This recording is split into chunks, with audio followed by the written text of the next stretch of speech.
Happy Monday, everybody, and welcome back to the Couchside Judges. I'm Scott Fontana. Follow me on Twitter at Scott_Fontana. And I'm Dan Urban. Follow me at the Dan Urban. Follow the podcast at Couchside Judges. And subscribe to us everywhere. That means YouTube, Apple, Spotify. Through the mail, talk to your local telegraph center, and learn some Morse code. We'll read you. And as always, make sure you read the scoring criteria. You're going to need it. Dan, do you know? Wow, Scott is frozen solid. Oh no, I'm right here. I didn't hear. He cut out on me completely. He said, "Dan, do you know?" And he froze for like 5 seconds. Yeah, we are remote because Dan started having a coughing fit, and I'm like, you know what? I'm gonna stay over here. Yeah, I asked, do you? This is a nonsense question now, but do you know Morse code? Do you know how it works? It's like beeps and tones. Beep, beep, Was beep, beep. Yeah, it's like beep, dot, beep. dot, dot, dash, dash, dash, dot, dot, dot. That would be SOS. Yes. Mm-hmm. SOS. Mm-hmm. But yeah, this is not a show that's going to teach you Morse code, although maybe you just learned something. The more you know. We are actually going to be talking about today a fight card that happened over the weekend, which people watched it, I guess. Maybe they did, maybe they didn't. It's one of those, fill the time cards. But we've actually got something much more interesting than what happened in that warehouse in Vegas to talk about. Dan, what did you do on Friday night? Well, I was at a warehouse in Philadelphia. Nice. Okay. More warehouse fights. Picking up drugs, or there was warehouse fights there. Warehouse fights in Philadelphia. The 2300 Arena in Philly, CFFC. I was there to shadow judge. Shadow judge, which was awesome. That's very cool. This was a long time coming for you. This was something that you've been hoping to do for a while. I kind of both of us have been looking to do this in one way or another, but this is a major development for you, sir. Yeah, it was just awesome. I don't know. That's the word to describe it. Awesome. Mm-hmm. Watching fights cage side, right against the cage, is there's no better seat in the house. In fact, you can verify this as truth if you go back and watch CFFC's feed over on UFC Fight Pass. You will see one Daniel Urban cage side watching the action. Not on a door panel, right? Well, the door was right there from the blue corner. I was in the blue corner pretty much. So the door was to my left, but I had a pretty clean view. Yeah, you didn't look blocked. Yeah, it was good. Mm-hmm. By the way, that was a circular cage. Yes. What was that like? There was some tough angles to look at. I mean, obviously, regional show, no monitors, unless you look completely away to like the ceiling where they have the feed going, where there's a TV. But I was also a little further back from where the actual judge would sit. So they got a catwalk. They got the cage, the catwalk, where like the cameraman, the ring card girls, and everyone else gets on like a platform. And the judges are sat right against that. Then where I was sat, there was another table. So I was probably like another foot back from where the judges would actually be sitting. So I had a little tougher angle on some things. Okay. But what was the experience like for you? You've never watched live MMA this close, correct? No, never this close. It was tremendous. You feel the punches. I didn't know strawweights could hit as hard as they could. Maybe not all of them. But this one strawweight, Fatima Klein, hits like a truck. I thought that's what it felt like. I don't know how it looked like on TV. I didn't get to rewatch it yet, but like you felt them. Like, man, how's this other girl still standing? Yeah, I mean, that's what always strikes me about when I do get the chance to watch, even as close as I watch from Media Row, which is not as close as you were. But that's something that if you've never been that close to watch live MMA, you completely don't understand how somebody cage side could see or feel something different, because it's like, oh, you have this extra feedback. And I feel like anybody who realistically has the opportunity to watch fights that close understands why it's a bad idea to stick everybody in a room somewhere else and have them watch from a room. Yeah, I would much prefer being cage side, because one thing I did learn or realize, I guess, is that damage up close when you're in person there, you can read it much better. than you can Sure. on a TV screen. Like you see the small welts and the small reddening, when guys are getting hit that I don't, at least I don't pick up when I'm watching on TV right away. But like Sure, absolutely. one guy got jabbed in the face, and like his eye, like as soon as the fighter pulled his jab back, like you get to just immediate damage that I don't think I get when I'm watching on TV all the time. Well, TV can only, it's going to gloss over a lot of things, right? Because there's lighting involved and all these Right. things that it looks different on television. And no matter how high def you're getting, I mean, realistically, they're not using like 8K cameras or something like that. So you're still going to miss It's stuff. no more high def than real life in person. It can't be any more high def than that. Would you say that it's real as it gets? It was as real as it gets. That's right. That's how the UFC would play that little like Stitcher transition every time there was a knockout on the video game. As real as it gets. Yeah. That's what it. Yeah. Did they do that for real fights? I don't remember. Well, that as real as it gets. That was like one of their slogans. Right. I know that, but I'm saying like as soon as you finish someone, like that would pop up on the screen or something. I don't remember distinctly. Yeah. All right. It was a long time ago. That was 10,000 UFC Vegases ago. Yeah, I still remember texting you the picture of me outside of GameStop holding the one with Anderson on the cover. 2010. Okay. Undisputed 2010. Okay. I don't remember you doing that, but I'm just going to trust you. Yeah. You were there for that moment, and I sort of was there. But anyway, back to your shadowing experience. So like what for you was the biggest revelation that like you kind of just didn't understand? Was it the damage thing, or is there something else? Or you can read damage better. You can read body language way better. The crowd. I mean, well, my scores were not counted, so because I was just shadowing, but the crowd played no influence, and I thought like in a setting like that where most of the fighters are selling tickets to their friends and family, that the crowd may play a role because they're going insane for their fighter. But I didn't find that at all while I was doing it. okay. So I don't know if that's a personal thing. I'm sure it is. I feel once you're dialed in, you really just don't pay attention to any of that. Sure. I mean, obviously, you're a true veteran. You've now logged 11 shadow fights judged. I did all 11. Iron Man Keith Peterson was the ref for all 11 fights. Which apparently is child's play. Man can just go all day, just ref. Is that fights, right? I guess. Okay. So here's something because we talked about this obviously before we got on the air. Were you nervous? No, like I said, my scores didn't count, so I didn't. I was more excited about anything. I was just jacked up to be there. I was. So you didn't have those CFFC jitters. No, I was hopped up on Mountain Dew. Nice. As Talladega Nights. I'm all jacked up on Mountain Dew. Yeah, I was just super excited to be there. I was focused in. Probably a revelation, I guess. Is that even a word? Is how quick you write your score when you got to write a score on a scorecard. Yeah, like so. How quickly were you getting down? Were you doing it right away, or you were like, oh man, I don't know, I don't know how to put this score down. Bell rang, I write. Okay. Well, obviously yours, yours don't count, so that probably is part of that. Yeah, I guess. We'll never know until you maybe get the real thing one day. We'll see about that. Is this one and done for you, or are you just going to do this time? And I will be. Call it a day? No, you're going to do it again next month. All right. So thanks. I like it. Thanks to Pennsylvania for letting me do it. Ed Kunkel, awesome, really great experience. I had a lot of fun. Yeah. And were you able to pick the brains of any judges? Yeah, of course. We talked the whole night basically. So yeah, it was a ton of fun. Did you tell them they don't know how they're doing things, that you're coming in to save judging? Of course. That's what that was our conversation all night. Yeah. I'm sure they looked at you and said, thank God you're here. We've been waiting for you to save us.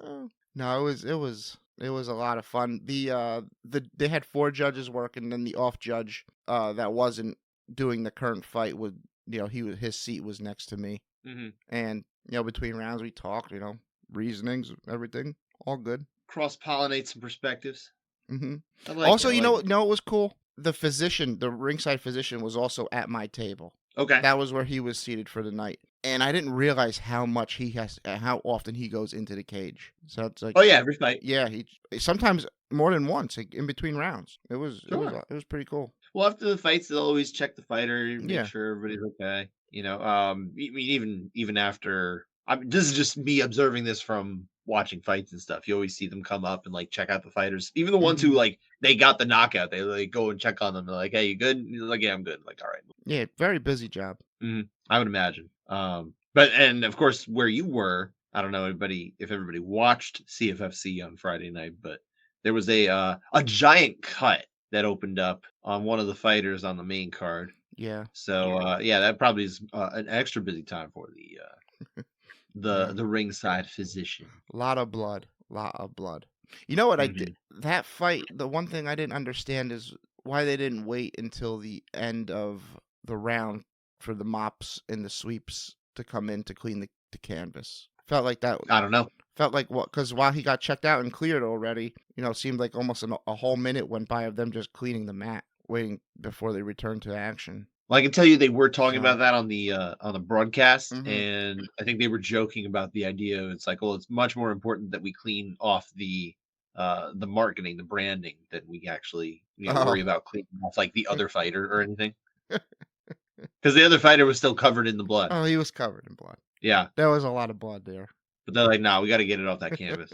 Who knows? Maybe that's I don't know. Maybe that's a Pennsylvania thing as far as sanitation. I have no idea. I don't know. I'm not the one who was there. No, it was like it was the Cage Fury employees getting in there. Right. Okay. Yeah. That makes sense. Who knows? Maybe you know what? These mats probably can't be cheap. They're like, let's try and get this clean. Yeah, that's a good point. Or it settles in and stains.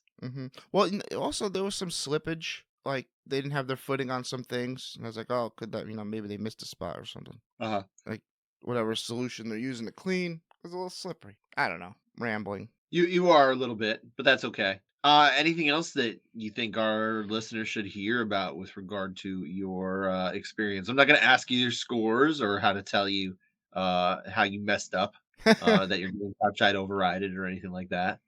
Just by me, because you couldn't count. If you ever get the chance to shadow or sit right on the cage, you'll appreciate it. Do it 100%, and you'll realize while throwing judges in a soundproof room is not a solution. Well said, my friend. All right, and I guess if you think of anything else throughout this show, feel free to just kind of chime in, and we can do that. But we can, for now, move on to again. We're going to move across the country back to that other warehouse. Yeah, that had some fights on, with mostly prospects. But realistically, I'm much more interested in talking specifically about Jack Hermansson and Joe Pyfer, which was honestly a pretty solid fight. Really, it's yet again we had a middleweight main event 3 weeks in a row. Not the most ideal of situations when it comes to main event strength, but here we were. It still ended up being an interesting fight, I thought. I don't know if you liked it or not, but it was all right. Nice little comeback from Jack Hermansson to kind of take a little bit of the shine off Joe Pyfer as a prospect. I thought Pyfer showed that he belonged, but he wasn't quite there yet. Yeah, started good. If it's a 3-round fight, he's still good. 5-round fight, maybe he's just not ready. That's pretty much it. I mean, it was the experience of Hermansson wins that fight. So because realistically, if this is a 3-round fight, if they put this on the pay-per-view card next week, it wouldn't be 5 rounds. Be a Joe Pyfer win. Probably wins this. I don't know that necessarily it was an adjustment of tactics later on. That I think at least a decent chunk of this is Pyfer losing steam. That could be, yeah. And Hermansson. I mean, obviously there certainly was the leg kicks adding up that had to do it too. But they can only add up so much over the course of those couple of rounds. I don't know if he could have done much more to hasten the decay of that leg, right? So, you have any takeaways from that fight? No. Good experience for Pyfer, but Hermansson is the guy. I don't know. I'll give you a takeaway here. And my takeaway is that we are still searching for some new middleweight blood. Okay. Because I mean, we have it already. We have it. It's a slow burn for some reason. But that's exactly what I mean though. We're not at the point where they're like ready to start doing some new stuff. Like Dricus du Plessis is new blood. Actually, he actually qualifies as new blood at middleweight because he's really only come on in this like let's call it the UFC Apex era, right? Even though he's mostly not fought at the Apex. I feel like the closest we get to having some kind of new blood in the mix of like the top 7-8 fighters is Brendan Allen. He's not even new blood. He is, he's kind of rising, right? And I think he's still young. I want to say he's only like 28 years old. Yeah. I mean, I guess if the UFC wants to bring back Kyle Dawkins, who did fight at CFFC, won by Darce choke. There were a lot of calls for him to come back, but again, we're still not talking about the top 10-ish area here. That's Dawkins probably deserves to be on the roster, but he's not anywhere near the top 10 of the UFC. There's a guy that could be top 5 tomorrow. Who's that? Bo Nickel. Oh, is that But right? That's what I was talking about with the slow burn. They just don't want to put this guy into a big fight. They don't. You're right. And I think they've admitted that. So, I don't know. Well, anyway, that's my takeaway is that, and that I'm also excited for the fact that we won't have a middleweight main event the next couple of events. It's actually going to be a featherweight title fight that people are looking forward to, and then a men's flyweight main event, which we never get. Hopefully, we're starting to get some more of. That's a shock, actually. It's not a shock because of how little they regarded the flyweight division, but I think they finally started listening to the calls of people that are like, listen, we need to be seeing these as main events. If you're just going to throw them in warehouses, now granted, this one's actually in Mexico City, so they are on the road for this one, and it is Brandon Moreno, a former champion who is popular in Mexico, so it makes a little bit more sense. Nonetheless, I'm happy to see it. So got some better events coming up as far as main event quality fights, and I'm happy about that. Down the card, all the way down at the beginning, we've had a little bit of Avengers in officiating that I think we should touch upon, because we did have a fight end in a no contest. It was Daniel Marcos against Arichi Lang. And you don't see this too often, but we had a fight that ended, obviously it was a no contest, but it ended as the result of a groin kick. Yeah. Not a whole lot of times where we're going to see the groin kick end the fight. Usually they muster up the ability to kind of get back out there, but that wasn't the case here this time. And I'm not trying to criticize the fact that it happened. It's more just marveling at the fact that it happened. You know what I mean? Do you think what's your takeaway from this situation? I don't know if it's not like it was like handled poorly or anything. No, this is a situation where the referee had to kind of step in and do something because of a foul. Yeah, I mean, there's nothing really you can do. The fighter was done. Mm-hmm. Couldn't continue. No contest. I mean, it's not like it was unintentional, obviously. Mm-hmm. So what you were saying is that the option to disqualify Daniel Marcos for that kick, you think would not have been the right option, that the no contest here was the right call. Unless the guy takes 3 steps back, 2 to the left, lines up, and like he's kicking a field goal, or he's Joe Son, I don't think we're DQing. What if it goes wide right? Well, does he play for the Bills? Yes. Because the Bills are known for wide right. It's haunted their entire existence. Yep. Each generation gets their own wide right.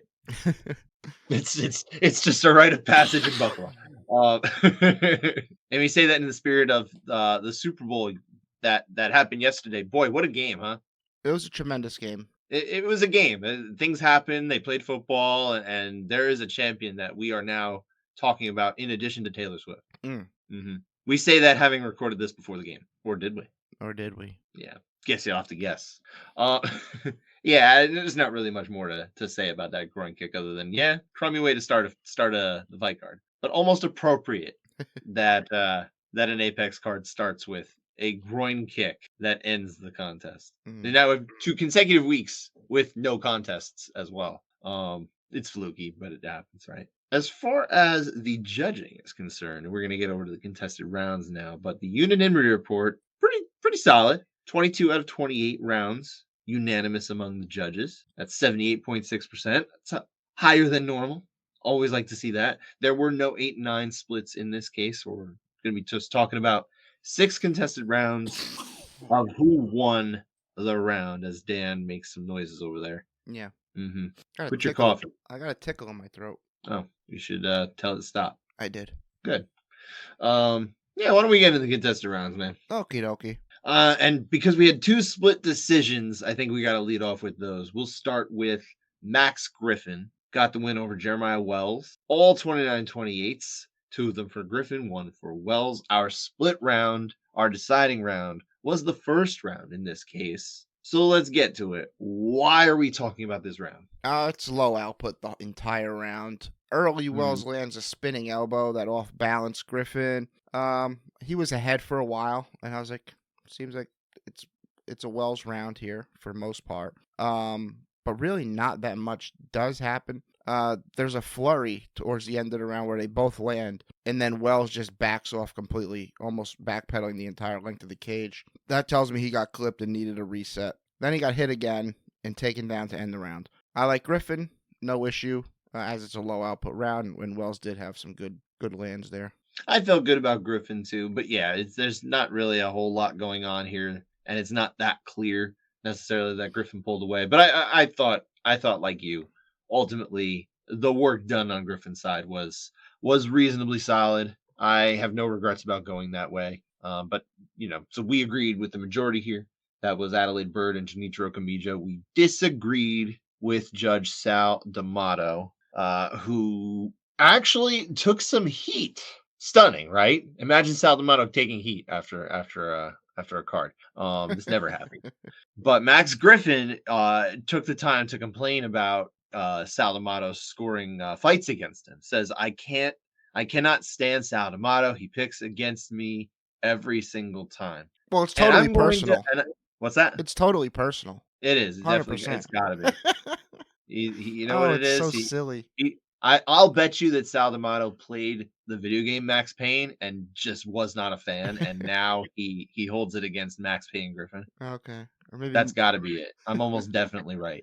But I especially bring this up because thanks to our friend Aaron Bronstetter, who kind of just peeled back the layer here to let's see if there's something here. So per Aaron Bronstetter tweets this out shortly after a clip is shared. Of Griffin's 11 UFC fights that have gone to decision, D'Amato has judged 4. He has scored 2 for Griffin and 2 against. Scored Magny split decision loss for Magny. Scored Condit victory for Griffin. Victory over Condit, I read that as. Scored Cowboy, I believe that's what it was, right? Or might have misremembered. Anyway, scored Cowboy Oliveira split decision loss for Griffin. Only judge to do so. And then tonight for Wells. Yeah, totally against the guy. So yes, in one case, he actually was the lone supporter. So I think we just need to start putting it in perspective that just because you hear a guy's name all the time doesn't mean he's out to get you. Oh, Max, just take your win. I know, for real. Like, this is reasonably close. You could have lost this one and it would have been okay. It's not that big a deal. And also, there's nothing here. But good job by Aaron Bronstetter pointing that out. Good job, baby. Let's move on to the other split decision here. Balaji Oki got the win over Timothy Kwamba. Also, 29-28 all around. 2 for Oki, 1 for Kwamba. But the third round is our decider. So we came down to some little late drama here. Yeah, it's like 4 minutes. Only for the people who knew there was drama because we don't have open scoring. It's like 4 minutes of one strike at a time. Yes. Let's talk about that for 4 minutes, but only say one thing at a time. I do think Oki does have a slight edge. Kwamba is landing some good counters. It's like that final minutes when Oki opens up and starts throwing some combos, throwing more strikes, bringing up the volume. I do think it's pretty close. I favor Oki, but Kwamba, like I said, did have some nice counters that were some solid shots. I favored the volume from Oki here because I don't know that I think the volume is a win there. Like just watching it felt like a win. The numbers actually back that up, but you don't need the numbers to tell that somebody's landing more often in this fight, and I feel in this round.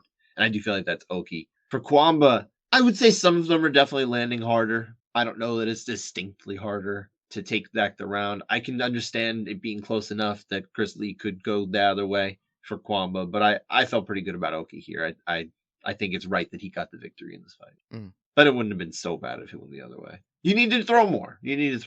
Dom Cruz was right. He's very good at that part. At which part? Analyzing a fight, not scoring a fight. Correct. Yes, absolutely. So we disagreed with Chris Lee. We saw it together for Oki, like we said, in line with judges Mike Bell and Judge Crippler, Chris Lieben. Judge Crippler. Mm-hmm. Hard to argue with a guy who could definitely beat you up.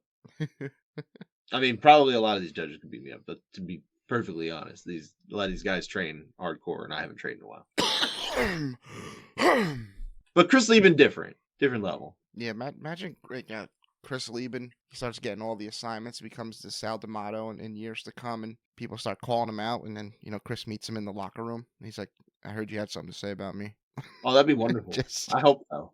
I hope that happens. Just starts slinging left hands. He's like, and he shows up with like pink hair. He's like, it's go time because he's got the dyed hair. Like if he's just got the natural look, it's like, you know what? Maybe he's not really about that life anymore. But if he shows up and he's got like electric blue hair, back off. Just accept the score and move on. Maybe that's what all the judges need to start doing. They need to dye their hair too. Yeah. Although some of their cases they do need to wear a wig or something because there are some shaved heads out there. Anyway, that was it for our split decisions of the evening. Let's go on to this is a personal favorite of yours, I think. The unanimous 29-28 that gives us 2 rounds to talk about. I know. The Loma Lookboonmee got the victory over Bruno Brazil. Again, all 29-28s for the winner, but it's deceptive here. We have one judge who was out of step in rounds 2 and 3, excuse me. So let's start with 2. What's happening here? I thought Brazil landed the stiffer, stronger shots, but she doesn't really have much volume. I thought she was getting better reactions when she landed. Loma had good teeps to the body and kicks to the leg. A couple decent combos upstairs, but I do think Brazil's strikes were more effective. I got no issue either way, though. Yeah, I went for Lookboonmee. I actually saw it the other way. I thought that her strikes were impactful in this case. But yeah, it's hard to gauge this one, especially watching on TV. I feel like this would be a case of, man, it's a lot easier to tell who's winning this round in person. So yeah, probably. I actually sided with the out judge in this case, Junichiro Kamijo.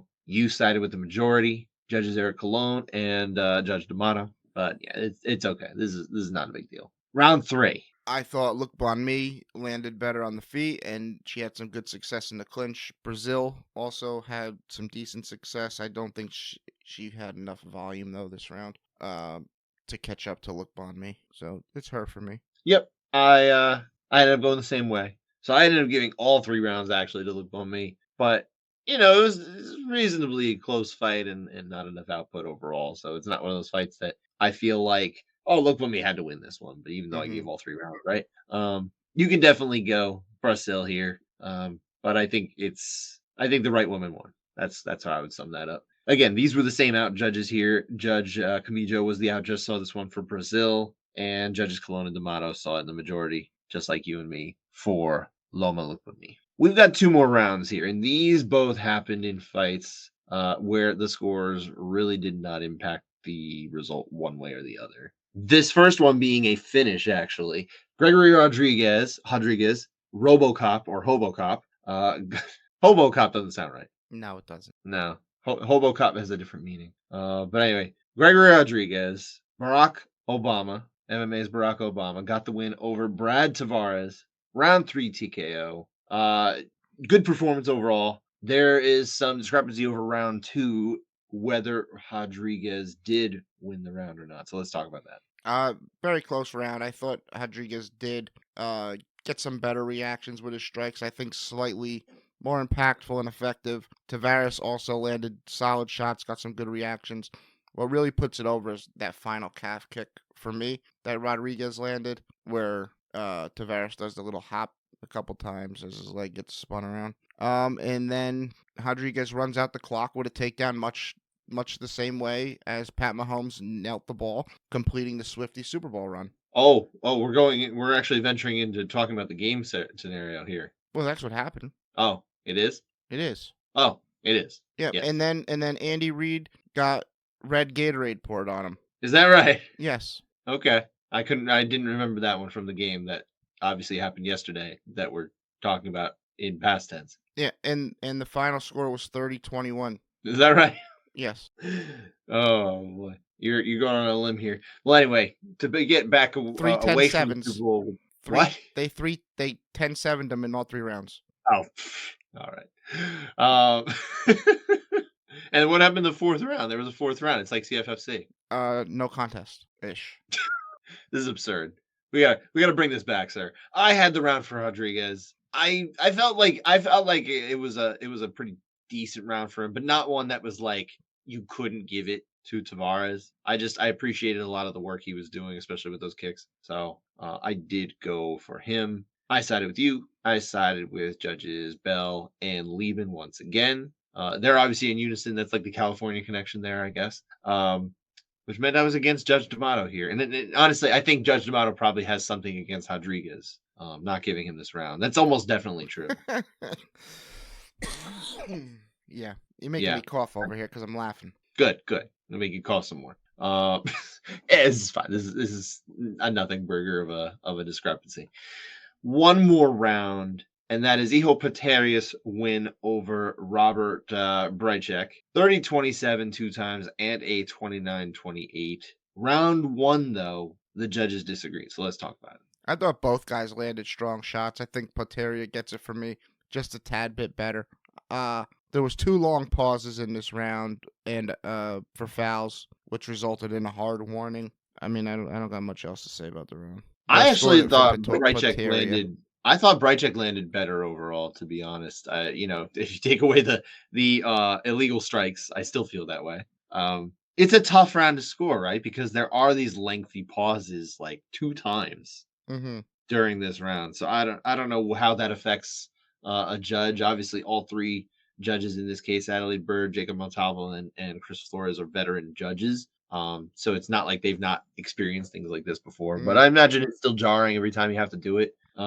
You have to hold in place like, hey, where was I at for this round? Make sure you kind of distinctly remember things, and then it kind of starts back up again, and then it stops again. It's like that's jarring, So I can understand that, but I felt pretty solid about Brycek in this one. Obviously, I disagreed with you, so you can see it the other way, and I respect your views here. I respect that you saw it the same way as Judges Bird and Montalvo. But I'm with Chris Flores on this one. All right. Yeah. Didn't matter. Poteria definitely took over in the later rounds. Maybe he'll just figure out how to make weight too. That would be good. That would be good. That's it for our contested rounds. We do have one for the 10-7 watch, my friend. Yes. This was a fun round. Hader Emil got the win over Fernie Garcia. 2nd round TKO. But after a very eventful round 1, that even though Garcia had some high spots, he got 10-8'd by all 3 judges, Mike Bell, Sal D'Amato, and Genichiro Kamijo. And I don't think anyone's necessarily disagreeing with that either, because, man, especially late in that round, Garcia's in a bad way. He took some damage. He was hurt, had his back taken, had to fight off a bunch of rear naked chokes. And then somehow it's like, oh my God, he might win because he's now on the back of Hader Emil looking for his own choke. But almost an amazing comeback to no avail. And then he, like you said, he took a beating towards to the bell. I mean, there was some nasty knees to the body where Emil standing up and just that was brutal. I was like, geez, those hurt. I'm surprised not more people do that. The GSP Sarah knees. I think it's hard to get them. I mean, how many opportunities do you really have?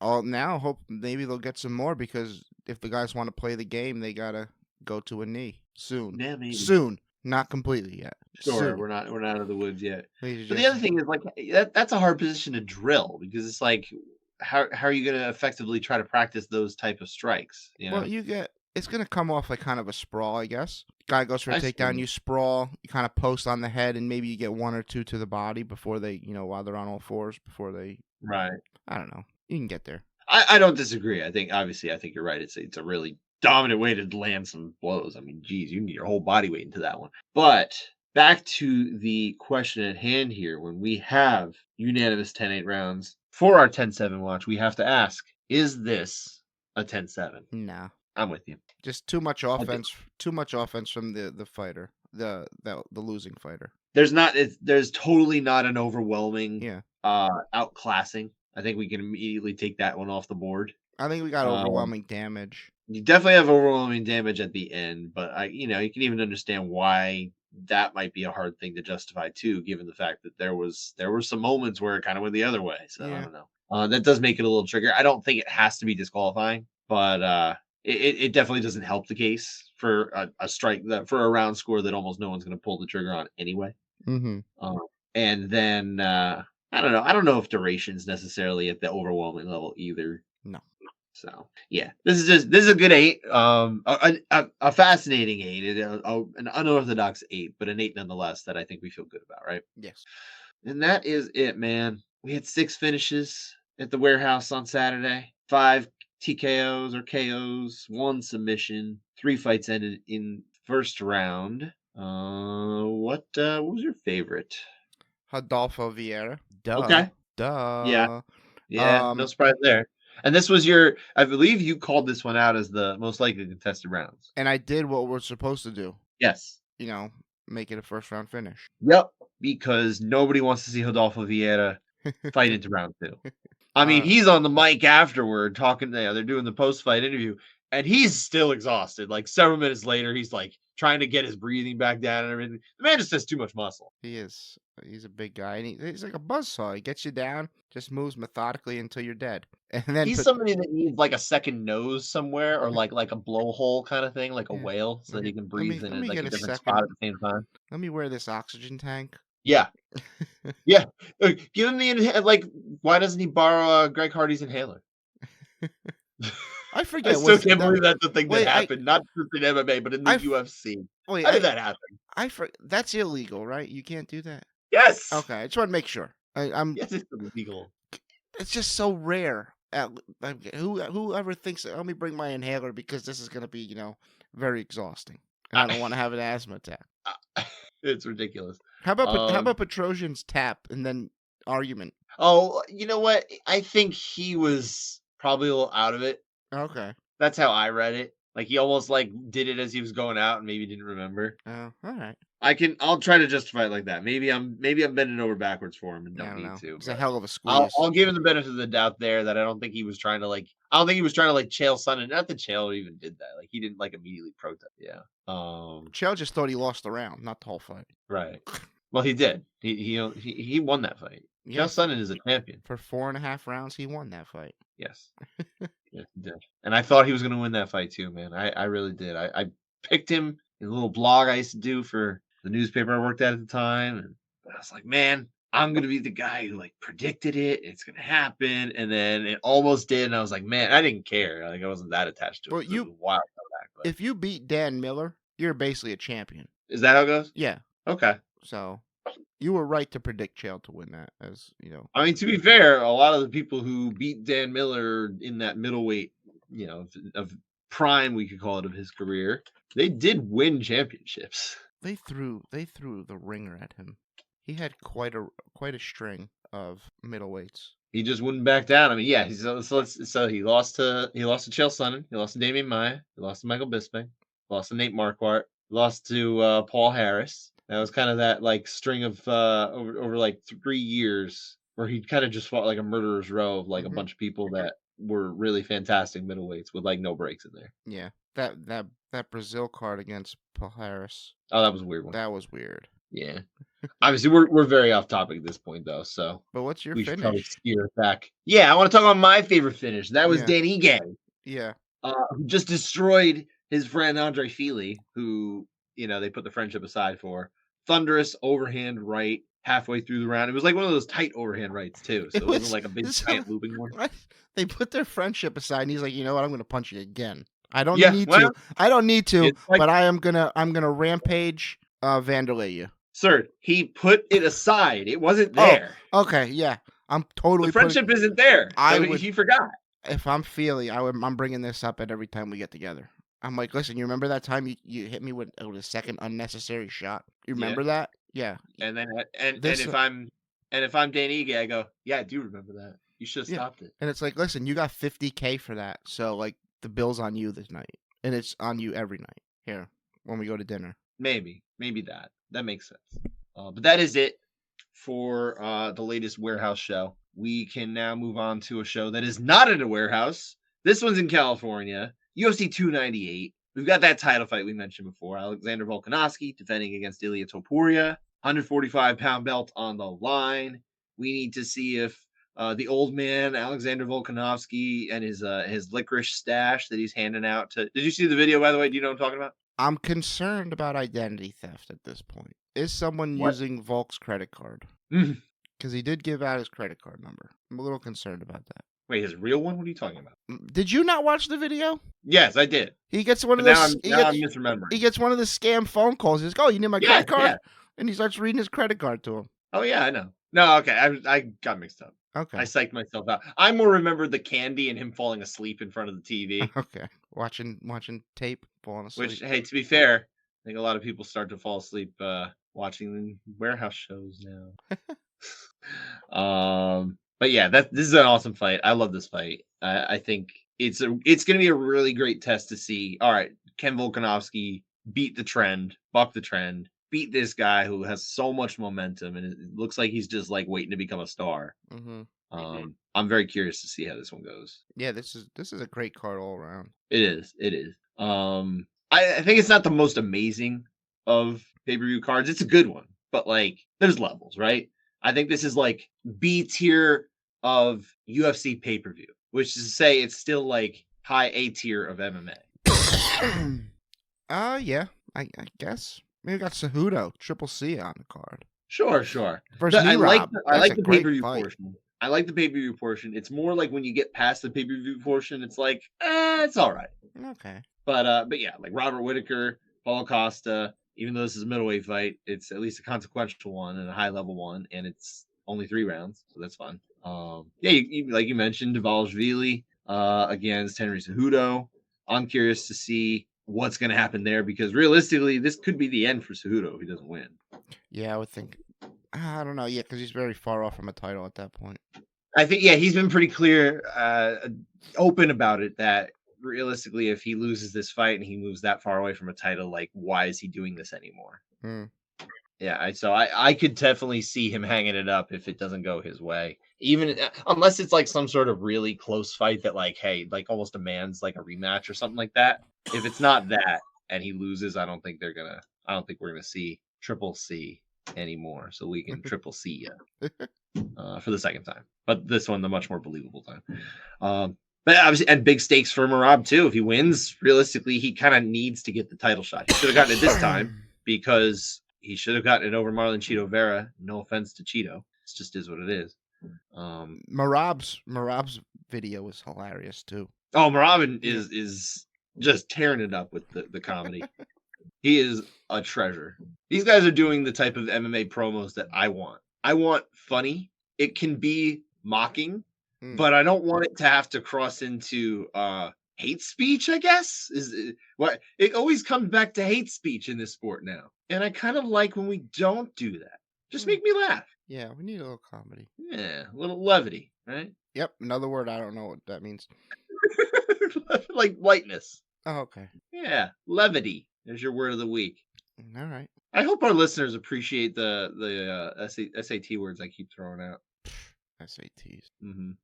How'd you do on the SAT? I don't know. I got like a 980, I think. All right. Some of our listeners are like a 980. What a dummy. Because it goes up to 2,400 now or something, right?